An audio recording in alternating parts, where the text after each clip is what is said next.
So I arrive at 6:30 a.m., have a sip of coffee, innocent. Next thing, 45 minutes in the car.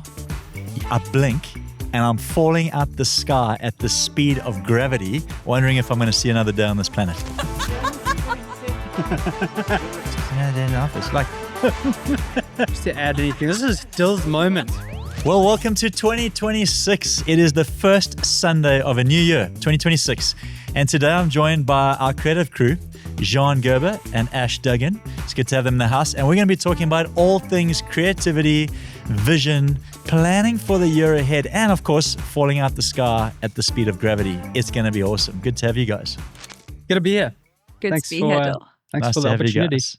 So as a church, we've always believed that creativity kind of fuels everything we do. And Ash, I want to kind of take a journey back to where it all began. It's the first Sunday of the new year. People are kind of dialing in. They're trying to figure out what this year holds, and hopefully you've had a good little break. But let's dial back to where we started thinking about this year, which was months before the year even ended, 2025. It was you in the room with a bunch of us presenting a creative concept for 2026. Yeah. Tell us about that. So it's actually been an interesting journey because I felt in my quiet time while preparing for what we're calling, can I give it away, what we're calling it? Tell us, Ash. Okay, so we're calling it Overflow. But I really felt God tell me I needed to spend a lot of time in the quiet, letting him show me what that meant versus let's open a book on how we're going to run out this creative project.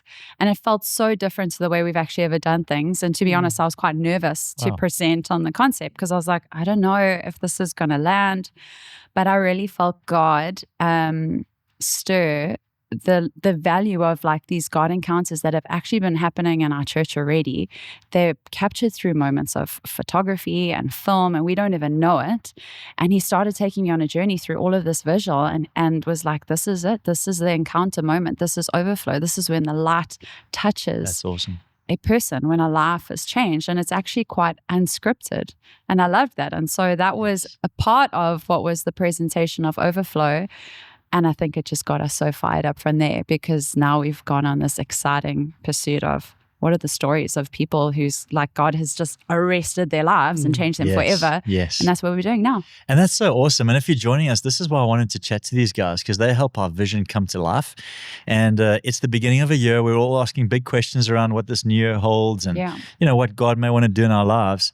And I think it really matters to people listening to this, how we approach the year from a vision perspective, how important vision is for us. And so that moment, 4 years, what's it, September 2025, perhaps somewhere around there, August maybe, when you presented this concept of, man, I just saw light hitting people. Yeah. And it was unscripted, it was unpredictable at times, but we could be sure it changed everything. Yeah. And then we're like sitting there going, yes, this is exciting. And then you drop the line. You're like, guys, let's call it until the light touches everything. Yeah. So this is what I love about creativity. And this is what I want people to kind of get into the spirit of as we ready ourselves for this new year, because it just starts to come. So you say that line. What are you seeing? What are you thinking? Yeah, I think when Ash was kind of presenting, I just kept sensing this line until light touches everything. Because when you think about, when I thought about overflow, I was thinking to myself, there's many parts of our lives that we as people surrender to God, and then there's still some parts that are yet to be surrendered. Yes. And that's that whole concept. You know, if you think about light touching anything, whatever's in the foreground gets lit up. Yeah. Yes. But there's still some shadows in the background. And I really do believe the gospel is full of grace. And we really want grace to touch every single part of a person's life. Come on. Every single thing. And so until light touches everything, that's when heaven meets earth. Yes. And from that moment, everything changes. And so if you're wondering what heaven meets earth is all about, 2026 in the Hebrew calendar is literally a picture of heaven meeting earth. Yeah. And so we felt the word overflow until the light touches everything. And kind of our prayer, if I'm right, guys, is that we would not just allow, that we would see God, see his light, touch those spaces of our lives. And maybe that's what it was. Maybe us sitting in that room as Ash presented the concepts and as you said that line, maybe that's what hit me so hard was like, I want that. Yeah. There it is.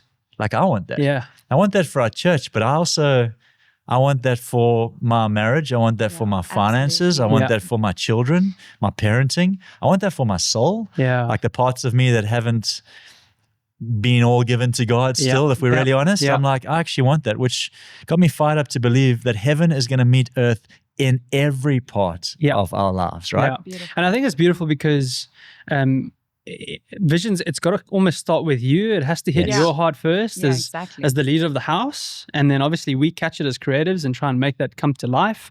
But it has to speak to us. Yes. And so even when I thought of that, like until light touches everything, I was thinking to myself, Jean, which parts of your life has the light of Christ not yet hit? So good. And the only reason it hasn't hit yet is because I haven't surrendered it. And so good. What is there left that I need to hand over to God so that he can really just light up my life, so I can really live this life that God has called me to live? Yeah, I love that. I mean, we've been speaking a lot around surrender and this picture. In fact, the image you first presented to us was this kind of on his knees, surrendered human, like just with this light just hitting his life. So, and then Ash, you started to take us on a bit of a creative journey, and we'll maybe take a bit of a detour to our friends watching online and just help them understand how we go about building vision. So yes, there's heaven meets earth, there's overflow, there's until light touches everything. That's what we're praying for. Yeah. Now we're going to present it visually for people. And so you took us on a bit of a journey. What were you seeing? There was a real stripped back simplicity to this thing. Yeah, there was. And like I said, in the beginning, it was quite different because usually we would go curate a moment or style a moment and then frame it. And I felt God say, like, just look, like I'm actually at work already. That's cool. Capture the moment. And I love how you said, like, when the light touches everything, when God is at work, you can see it. You're not guessing. You don't have to search for him. You actually just have to open your eyes. Yes. And for me, that is what our visual journey is going to be and has been. And so it's been an exciting moment of digging through some of our archives and things that are happening now in church. I'm standing in a service and I'm looking with a different lens already. Cool. Yeah. And that's actually the privilege of being on the front lines of creativity. You kind of have to walk it out, like you said first. And so even our prayer nights, I'm like sitting in the back, I got a camera in my hand and I'm like, wow, this is so special. I'm seeing it from a different angle. And so that is some of the creative visual you're going to be seeing. And it's not scripted. It's peeling back a layer and saying, I just want to shine a light on what God is doing here already. That's beautiful. Let's just shift the focus a bit. Can you see that? Can you see God at work in that person or in that kid or in that space? That's what it's going to be. And I love what you're saying, because when you do shoot the lesser seen or expected imagery, right? So for example, like you say, the prayer night. Typically we would shoot the person singing songs up front or maybe someone with a microphone in hand. And what you started to talk about was shooting the person kneeling in the corner, having a moment with God, like an encounter, because that's the light that's touching every part of the room, right? And what I love about that is it's an awareness for people to realize, even when you can't see it, like the song, He's working, like his light's shining, like he's doing something in your life, even though it's not front and center and everyone's talking about it, or perhaps it's a part of your life that you can't wait to tell the story about. It doesn't mean because it's lesser seen that God isn't working something beautiful and supernatural there. And that's what I want people to feel this next year, is to feel like those parts of our lives, you said it just now, that sometimes feel like, man, I don't know if I'll tell everyone about that moment.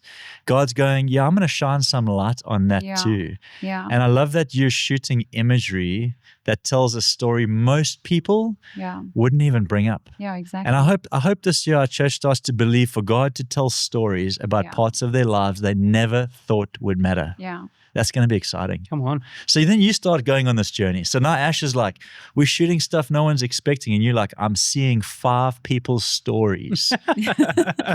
And of course, we're looking at completely different stories about people in sport, people in their later years of life, just considering the gift of, life. For sure. Younger people aspiring. What's going through your mind as you're trying to tell this in film now? What inspired you? What's leading the narrative maybe?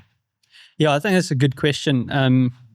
Well, I started really thinking about, again, like Ash said, we generally curate stuff. I mean, we kind of just went with the journey. People have promised, we curated something. As creatives, we felt like we need to do something here and put some things together. And I think this year it's going to be more God going, what are the stories of old where I've moved And those stories are in the house. I love it. Yeah. And you need to tell them. Yeah. So it's beautiful because we don't necessarily need to curate anything. We're simply just shining a light on what God has already done. I love this. And I think that's really beautiful. So there's a lot of people within church. And so even the 5 people that we're going to be showcasing, and not really them, but the God story in them. Yeah. There's thousands of more stories. Yeah. And I think it's amazing because it feels ancient because it's biblical and testimony has always been a part of God's story. Yeah. But it also feels brand new because it's a different way that we're choosing to express the creative vision that's on this house. So it's almost even for us, it's even a surrender of what we want creativity to be or to look like or feel like. We're just going, okay, how can we shine light on what God is doing? And I love what you're saying, because isn't it true? Like if we look at, the world of media and, people presenting themselves in a certain way to the world, it's very curated. Yeah, people are curating the story they want the world to tell about them. And what you guys are doing is you're capturing the story that's already been told. Yeah. Like the God story. I like how you said it's like a timeless truth, just expressed in a new way. Yeah. And I think that's really cool, because even some of our own stories, like some of the parts of my 42 years on this planet that I don't talk about, there's light in that story. Yeah. Absolutely. There's a reason I should testify to God's goodness in my 42 years of life, the highs and the lows, right? Yeah. You've captured the stories of everyday life. That's what God's presence falls on. Yeah. That's what he seems to intercept with his goodness and his grace, just everyday, ordinary people and his light shining on our lives. And so that's super exciting. So Ash, you talk about this timeless truth. Yeah. Expressed in a new way. Yeah. He talks about the ancient story being told in like modern day life. Yeah. What's going on here? What are we encouraging people to hear as we present this vision?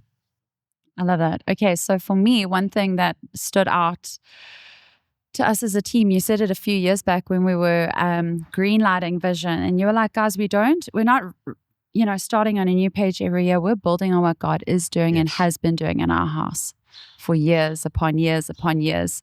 And we don't need to reinvent the gospel. We actually just, again, need to shine a light on it and say, like, God reveals new things to us, like we said, but through his ways that have been there yesterday, today, and forever. And so I feel really convicted as a creative to try not recreate. Beautiful. I mean, he's God. He's the creator. I just need to open my hands and say, okay, work through me, whether this looks new or fresh or completely different, that doesn't matter. But I really love that we're building on his timeless truth, his word in our house, the constant testimonies in our house. We're not saying, okay, that's out with people of promise now. What are we going to do that's fresh now in 2026? We are people of promise. We are move. We are I see color. And every little journey has built something in us that is significant and God ordained, God created. That thread is going to run through us as a church and as a city. And next year it will be something else. And I love that, actually. I love the depth to that. I do want to say it's important that we understand that there's ebbs and flows to this whole thing, right? Yeah. Because there's different seasons where God's going to call you from a creative perspective to do creativity differently. Yeah, sure. And so even maybe if, I don't know, maybe church creatives are listening to this, don't do what we're doing because it sounds cool. Ask God, what is it that is on your house? So good. And follow through with that. So good. Yeah, I think it's awesome. Even this idea of like timeless truth and us being able to say like vision is it's so many people that start a new year and they want to like blank page the last year, start afresh and try and write a perfect book in the first chapter. And we're like, no man, some chapters aren't as exciting as the last chapter. And then there's an exciting chapter. And then there's a personal chapter. And I do want to say to you, if you're watching us this moment online and you're listening to us discuss the creative concepts and how we get to that, you'd also hear the heart behind it. It's an invitation to journey with us through creativity, but also through the gospel of Jesus in this new narrative. This idea that Overflow and Until the Light Touches Everything is a chapter in a long, beautiful story that God is writing, not just through Linc Church, but through mine and our lives. Yeah. And then you did something crazy. I don't think it was that crazy. Bro, we are just doing our ordinary thing. And I get a phone call to say like, Jean's busy shooting and he's got this idea. He's busy shooting Jill Howie. Shout out Jill Howie. We love you, If Jilly. it weren't for this next statement that you made, this story wouldn't be told. and you're shooting her story, her life story about how light has touched her life and God has encountered her in her life. And then you ask her, and is there anything else in your life you maybe want to do one day? She's 75 years old. 76. 76. And she says, I want to skydive one day still. And we're going, you're 76, ma'am. 76 years old. You've done a lot. Like, do you really want to go skydive? And she said, yeah, I want to go skydive. And Ash and I looked at each other like, done. Let's go. And this is why vision matters. So, and the extent we as a team go to just fuel each other, to tell the stories that help people live a life, right?